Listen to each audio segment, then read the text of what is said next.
on week number 7. So we're in chapter 30, and we're kind of looking at verses 11 through 20. And um, basically, what we're looking at is the question that, or the choice, really, that Moses puts before, the people. They're there, on the brink of going into the promised land.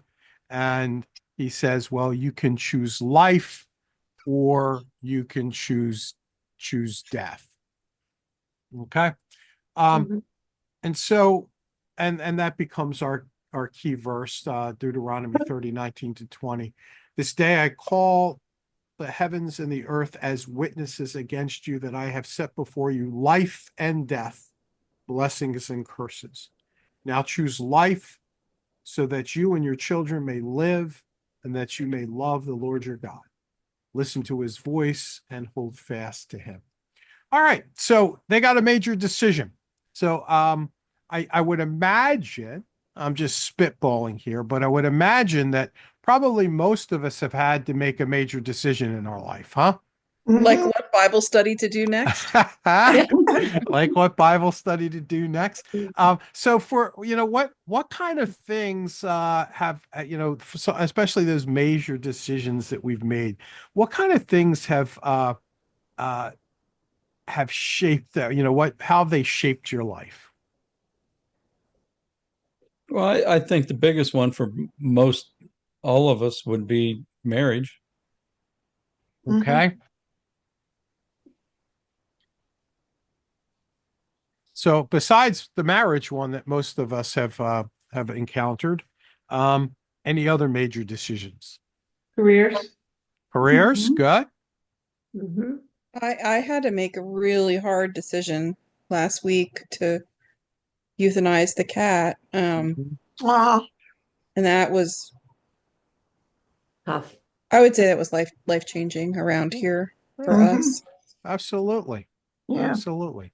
Yeah, I had to make a decision at one point, 16 years ago to take my dad off of life support, Mm-hmm. and he then passed. Yeah. So I carry that weight, as guilt. Okay. Yep. So all of us have had major decisions, and we can kind of attest to how they've shaped our lives, some for good, maybe some not so good. All right, so we're going to look at the scripture. We can kind of read along together, and then we'll talk about a little bit, and then some directed questions. And so, like I said, this comes chapter 30, verse starting at 11. For this commandment that I command you today is not too hard for you, neither is it far off. It is not in heaven that you should say, who will ascend to heaven for us and bring it to us, that we may hear it and do it. Neither is it beyond the sea that you should say, who will go over to the sea for us and bring it to us, that we may hear and do it. But the word is very near to you. It is in your mouth and in your heart so that you can do it. See, I have set before you today life and good, death and evil. If you obey the commandments of the Lord your God that I command you today, by loving the Lord your God, by walking in his ways, and by keeping his commandments and his statutes and his rules, then you shall live and multiply, and the Lord your God will bless you in the land that you are entering to take possession of it. But if your heart turns away and you will not hear, but are drawn away to worship other gods and serve them, I declare to you today that you shall surely perish. You shall not live long in the land that you are going over the Jordan to enter and possess. I call heaven and earth to witness against you today that I have set before you life and death, blessing and curse. Therefore, choose life, that you and your offspring may live, loving the Lord your God, obeying his voice, and holding fast to him. For he is your life and length of days, that you may dwell in the land that the Lord swore to your fathers, to Abraham, to Isaac, and to Jacob, to give them. All right, so chapter 30 here, a little section. What did you hear?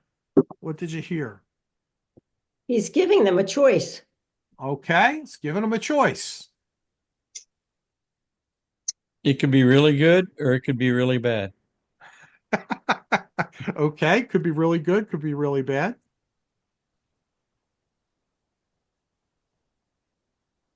Anything else? You and I talked about this a long time ago because you brought this up in a sermon, choose life that you may live. And I said to you then at the end of the service, choose life. We've killed 60 million of our own children, and we're complaining that we don't have enough people. So we must choose life so that we may live as a society, as a culture, as a nation. Okay, yeah. God is very patient because he basically is saying the same thing here that he said to Adam and Eve. You know, Going back to it's the same lesson all over again. And we are just stupid as a race. This coming from somebody who wasn't sitting in Sunday school to hear the last 15 minutes of that about opportunity after opportunity after opportunity.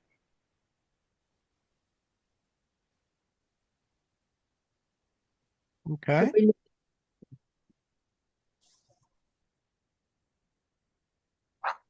Anyone we else? just keep eating the apple, and we shouldn't.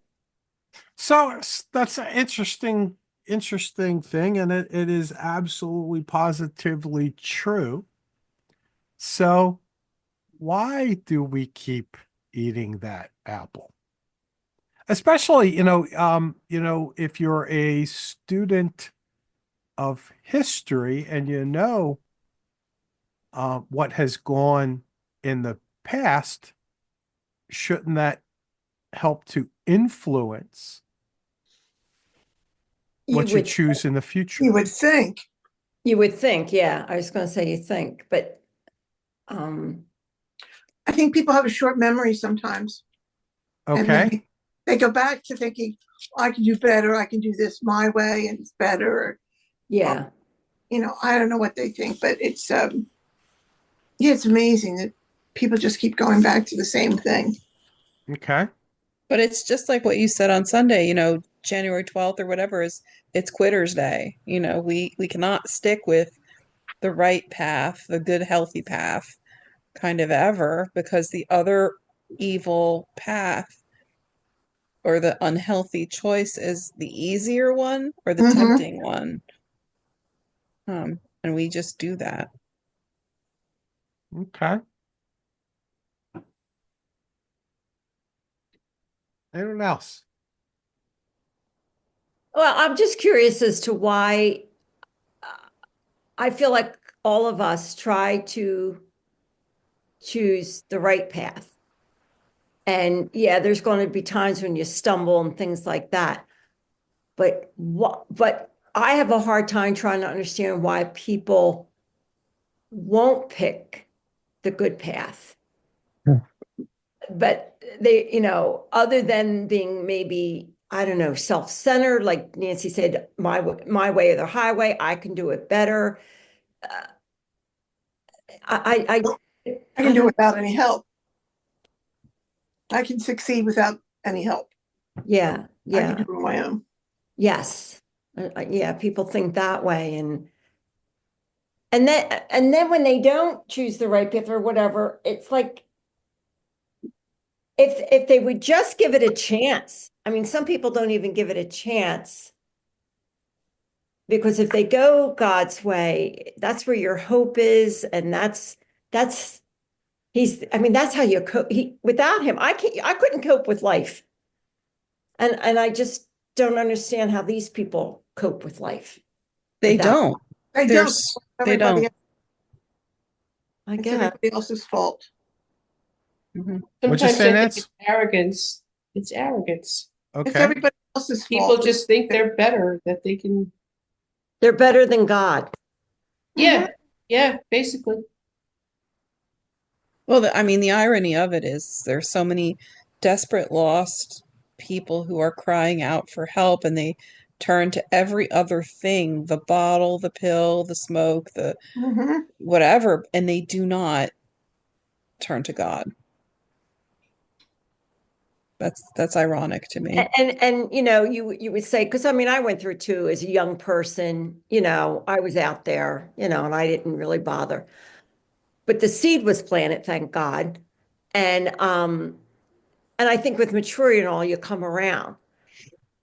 But so many don't. And so many people, I don't know, either the seed was planted or they know about God or somehow they were sort of raised by God. Because you know what, Roger had one of those shows on about natural disasters, and it was hurricanes and all. And it actually, you know, the people were saying what they went through. And this one man, and he got into like a doorway, and he was holding on to this knob of this door somehow, and screaming, my God," I practically begging God to make this stop. Okay. And I just wondered to myself, like, I wonder if he talks to God any other time, Mm. you know? So I don't know. That's, So that raises a, you know, very, very good point because we say, okay, why don't people just trust God? mm, Or why don't people just listen to God? Whatever. And so if we think about that, why, and we asked why, what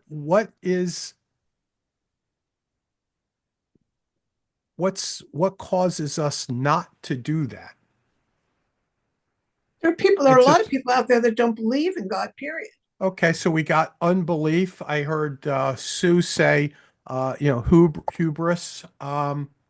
But what's required to trust God? You have to leave a part of yourself. You have to let go and let God. Is that the expression? Or you got to Hmm. just sort of let Him take over. And some people don't either A, know how to do that, or B, know how to do it but don't want to do it. They still think they can. They just can't But understand. but what's required to even get to that point? Give up, give up control. You have the control. Okay, okay, you have to give up control. An absolute belief. Okay, and it's an absolute belief, but how do you get to that absolute belief?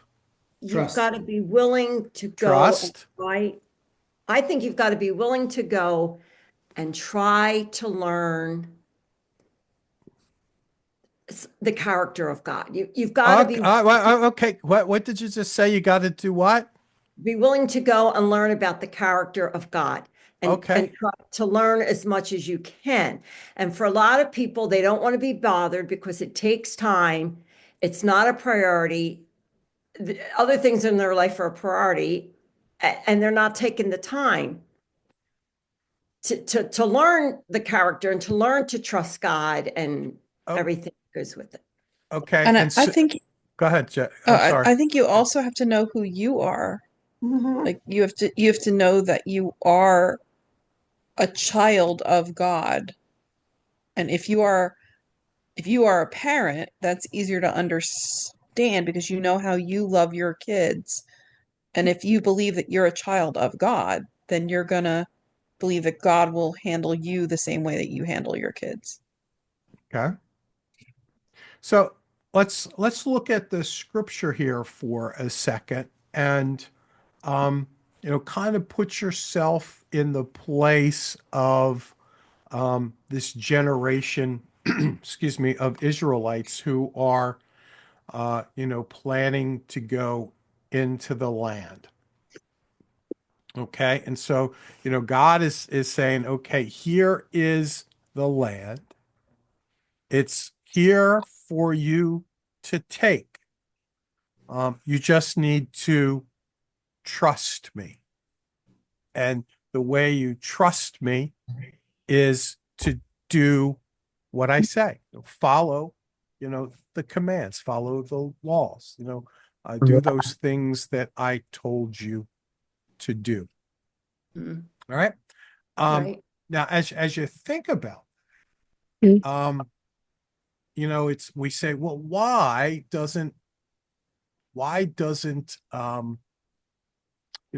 don't people do those kinds of things? Why do they just put themselves out there? And so in the scripture, as we look at this, right in front of us, it says, the very last little section here, that you may dwell in the land that the Lord swore to your fathers, to Abraham, to Isaac, and to Jacob. So that becomes a little bit of a springboard. Why do they include that there? Why is that important to include? It shows it's been consistent through all the generations. Okay. So, we need to, in some ways, in order, what does it take to build trust? Consistency and Okay. It takes consistency. You got to keep showing up, right?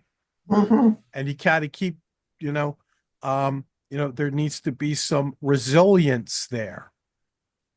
And so, as they're sitting there before the promised land, Moses is reminding them, okay, first and foremost, we need to trust God. And Chris said, okay, so, trust, is something that is earned.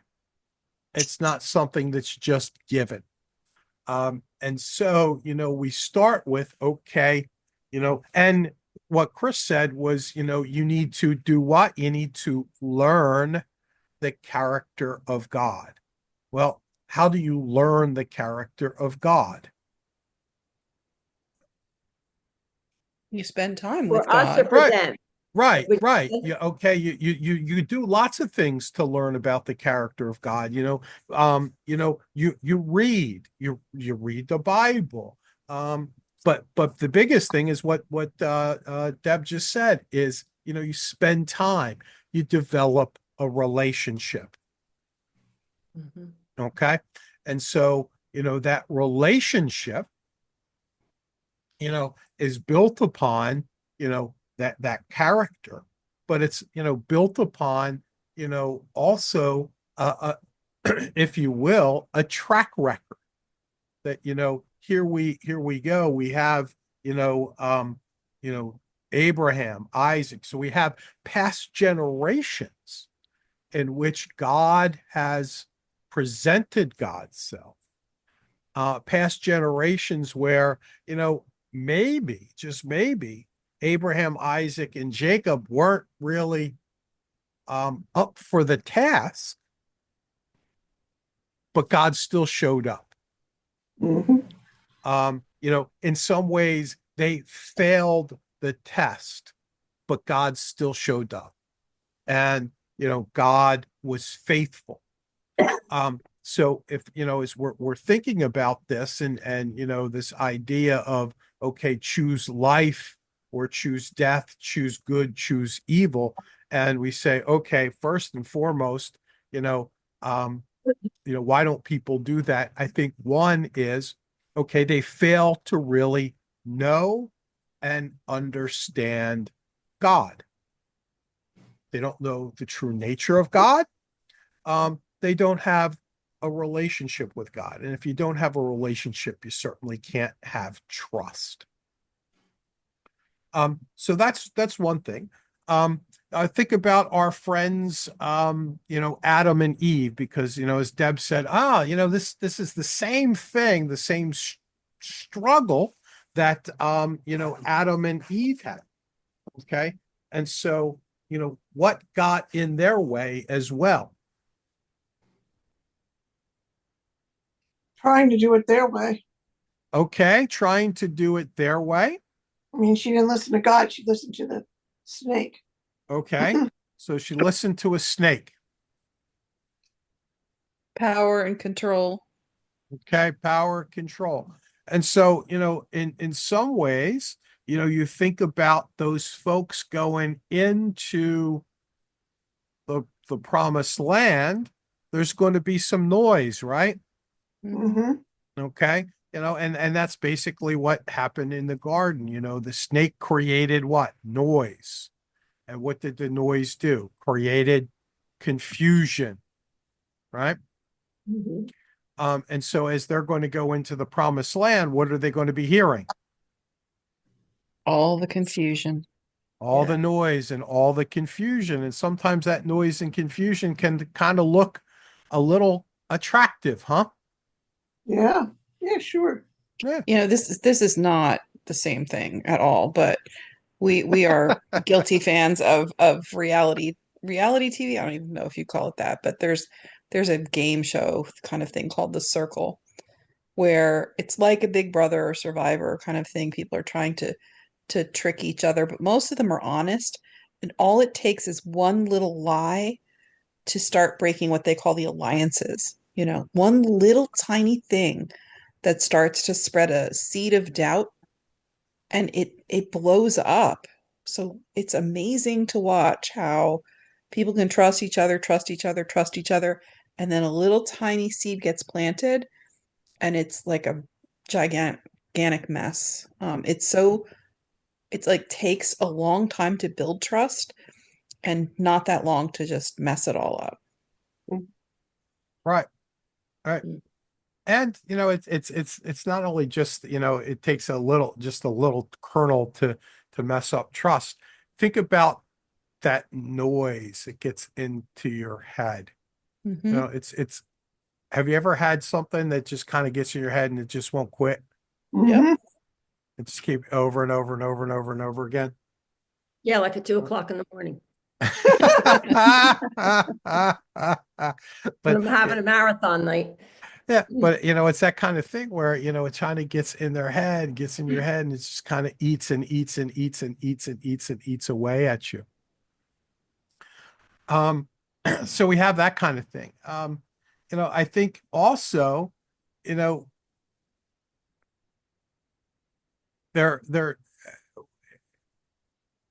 in order to move ahead, there also needs to be um a conscious change made. And what do I mean by conscious change, buddy? You don't just talk the talk, you have to walk the walk. Okay. All It's right. sort of like AA, you have to acknowledge that you have a problem and you can't do it by yourself. Okay. Mm-hmm. Some of that.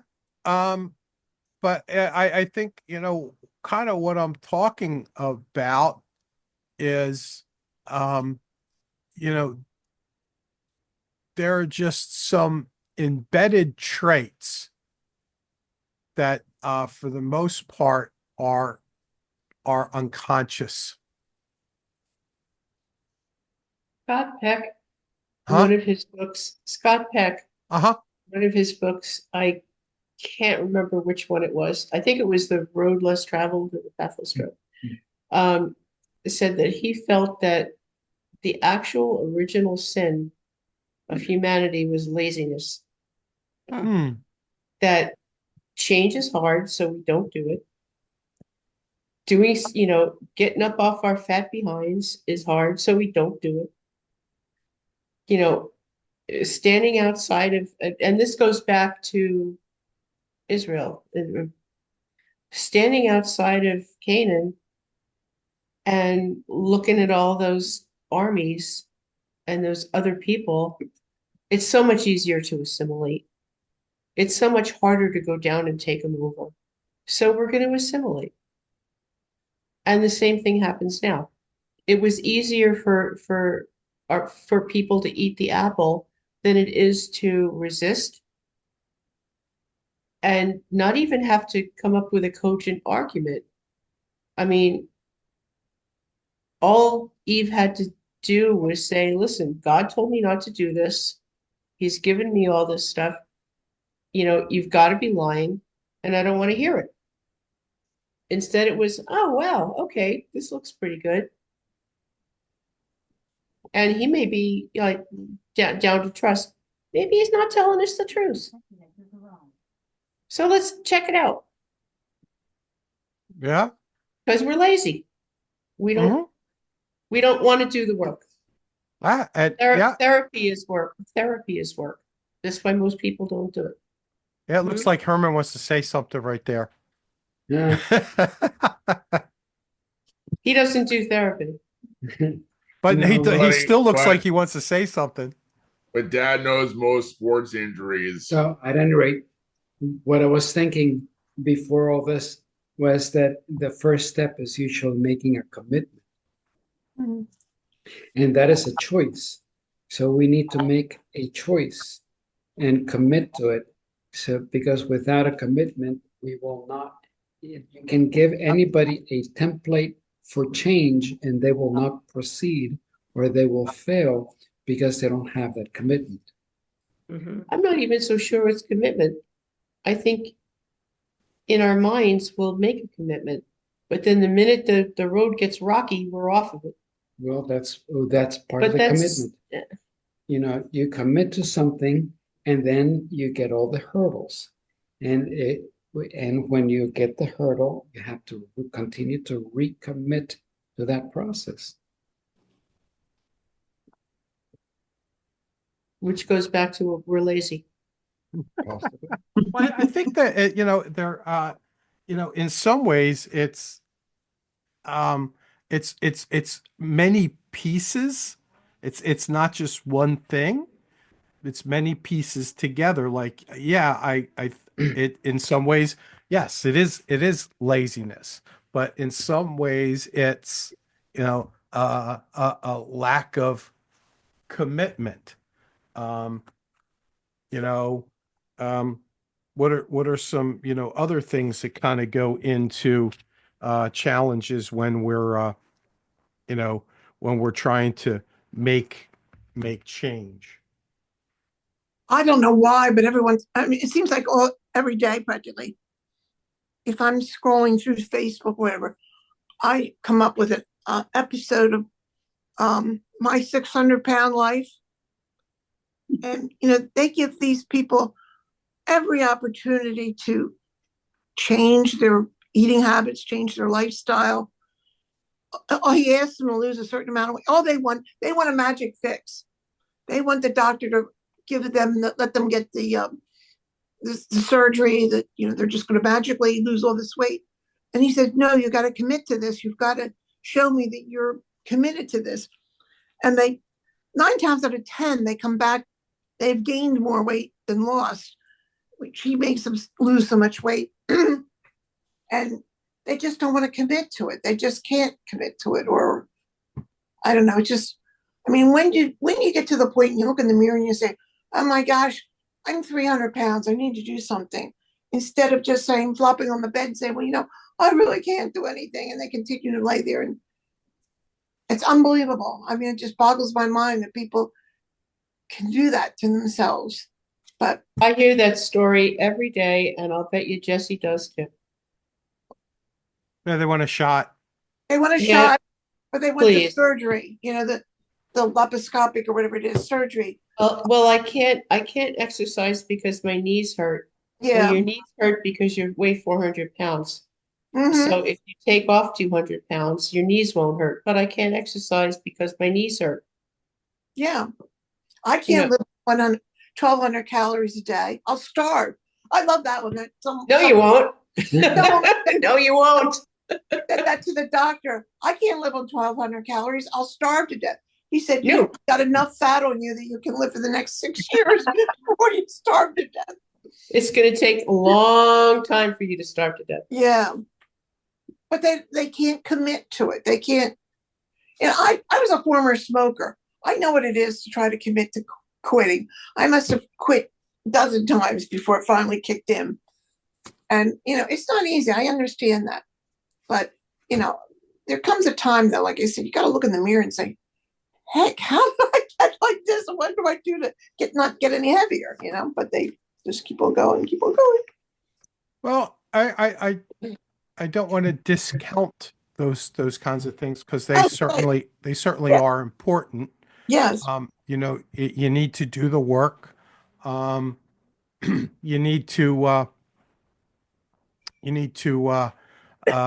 commit to things and that kind of thing. And since we're kind of like on the sort of using a weight loss as kind of sort of a model for this. Um, what else needs to happen besides just, a commitment and work? This is, I think this goes back to the weight loss thing, and I know I'm overstepping here. I have a lot of patients, and they'll tell me, I can't do this, I can't do that. And I look one woman right in the eye because we went through this over and over and over again. And I just told her, you're really unhappy in your marriage, you're unhappy in your life, and you're Mhm. using your weight to hide behind. Mhm. okay. And she never came back. But, it's the truth. But it's truth. Yeah. Yeah. It's And true. so sometimes we have to look at those, and that's kind of where I uh, was going as far as this idea of, unconscious, I forget the word I used. Um, but kind of those embedded kind of traits that are there that impact the reason that we act the way we do. I mean, if you look, there's traits that have been, kind of passed down through families, through generations, kind of the way they are. Um, you know, Sometimes, if you want to see, you know, how your spouse is, look to their parents and look to their grandparents because those traits and things will be passed on down. And some of those are good traits. Some of those are what? Negative traits. And so we need to understand some of those unconscious things if we're going to consciously make a change. That's one of the things, when we're talking about weight loss. I think that it's expensive, but one of the things that some helps some people is that thing called Noom. Because what it does is it gets to some of the stuff that's in the head that's unconscious that we don't realize that cause us maybe to overeat or not exercise, and kind of create those issues, and that's the same kind of thing that we could think about within the human race, as just being a member of the human race and being a son and daughter of Adam. I know that there are certain traits, there are certain things that are embedded in being human and making a bad decision like that. And so I need to first and foremost understand and realize that if I'm going to consciously try to change and make a choice. And I think that becomes part of the, we look at, fathers, Abraham, Isaac, and Jacob, it's the God who was faithful, but also, Abraham and Isaac and Jacob who were not faithful. And, why is that? Why did they do those things? Because if they did it, I'm part of who they are, and I'm subject to do that as well.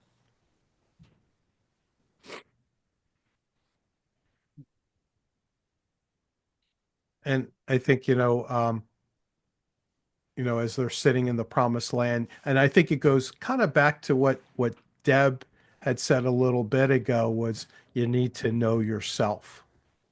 You need to know yourself and need to know, okay, also what are those triggers?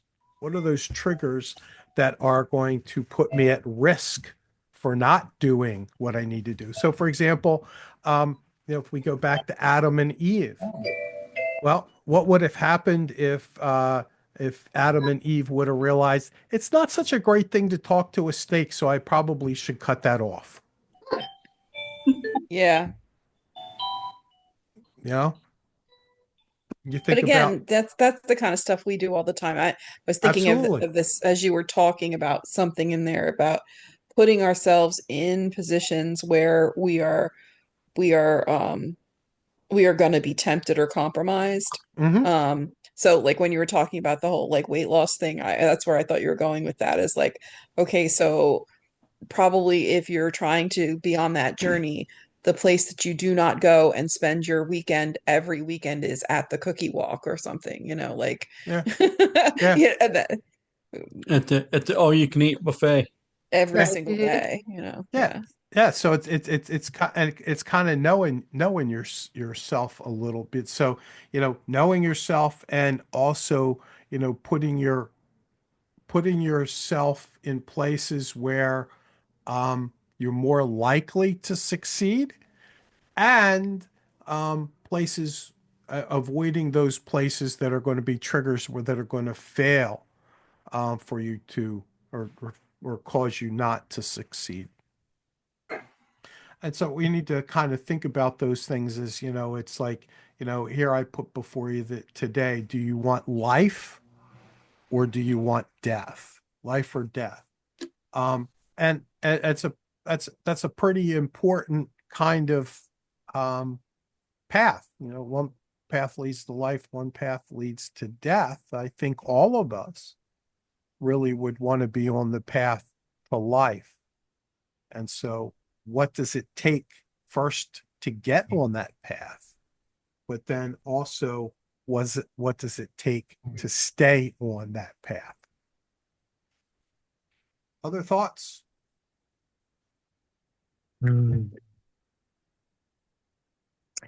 Yeah.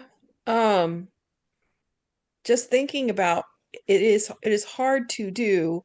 Jesus was amazing at this, right? Because he could go into places with people who were I don't know. I'm just going to use the word unsavory, maybe. Okay. Um, and be there and yet be in the world but not of the world and still minister but not be tempted by either what was, like what the devil is telling him in the desert or whatever, or kind of falling short and being tempted by the things that surrounded him. He wasn't caught up in the whirlwind. But he's That's God, so, Yeah. we're I was not. just going to say that they're God. but Jesus does call us to follow him. And so in some ways, okay, yeah, Jesus was God and we are not. We all know that, but he does call us to follow him. And so in some ways we kind of need to look to Jesus and say, okay, how did this how was he successful at it? And I don't think we can just say, well, he was successful because he was God. In all reality, we have no idea. There's no documentation whatsoever of whatever was going through the poor man's mind. We don't know what he was tempted by. We don't know what tore his psyche apart while he was human. We Yeah, we just don't know. yeah, a couple of things, but for the most part, you're right. No, I mean, you got a little glimpse in Garden of Gethsemane, a little glimpse on the cross.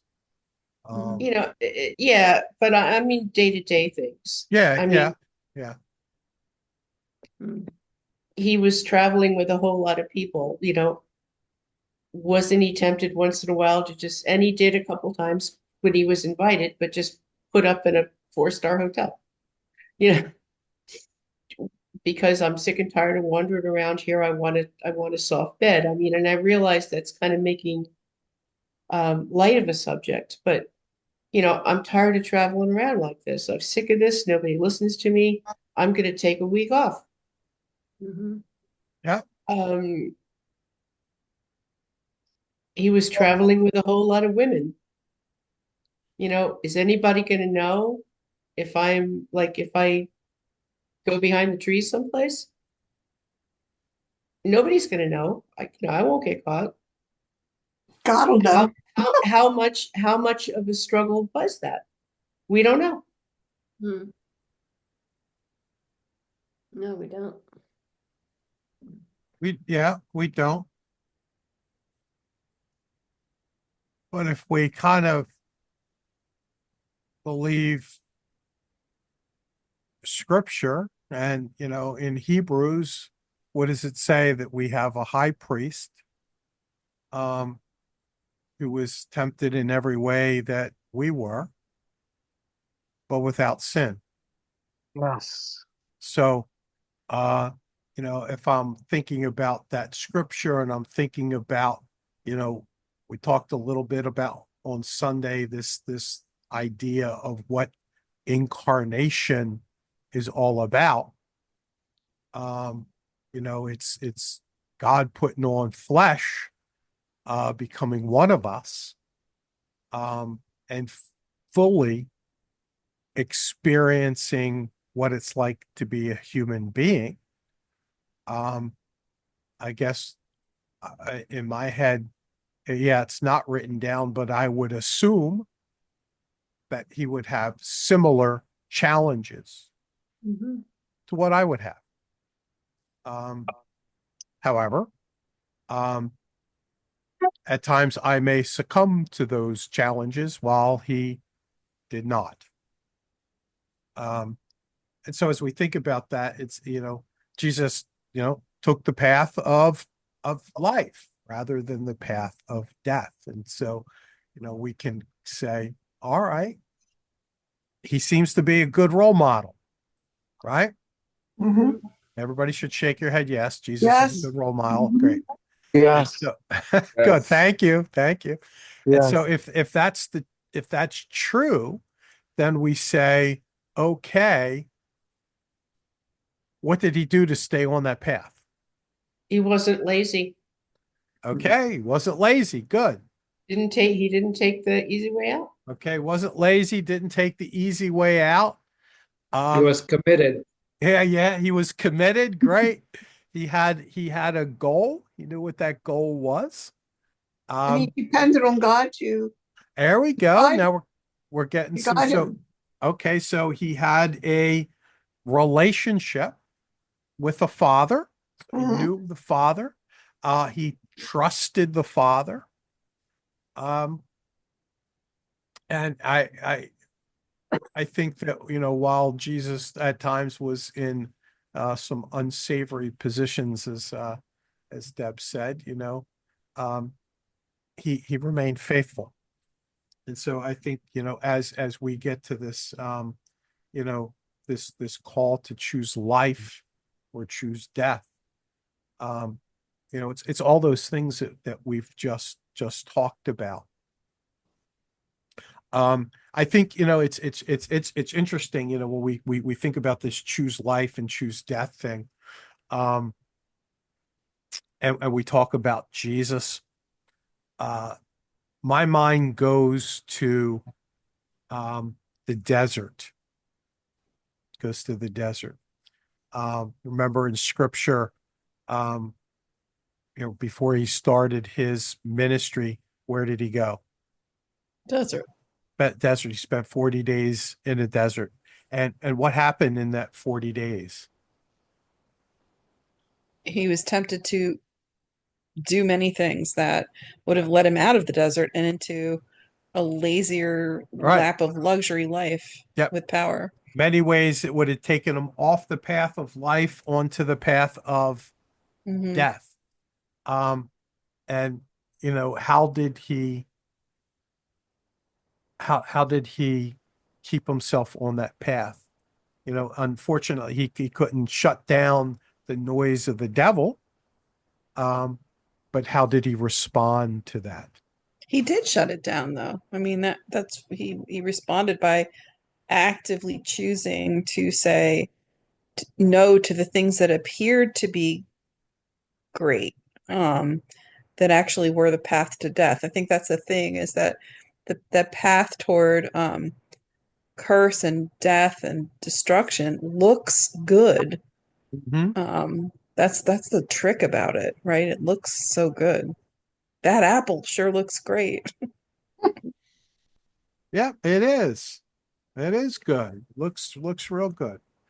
And yeah, I in some yeah, Jesus did shut down the devil each time. I guess what I meant was he couldn't fully walk away from it. Mm.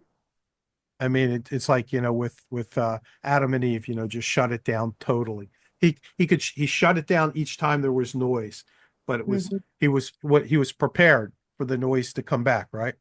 Mhm. And each time he had a response ready for that. Yeah, I guess Uh, the noise just never goes away. yeah, yeah, and that's kind of what so when the noise comes, how do we respond? When that temptation comes, how do we respond? And in some ways, Jesus had a plan. Okay. And some ways, as we're thinking about this, choose life or choose death, we need to, know ourselves, know our God. Don't be lazy, have a commitment, and have a plan. All right. Any other last minute thoughts or comments about this piece of scripture? I just want to say I feel terribly for all those 500, 600 pound people, and I wish them the best. But I just pray for them, because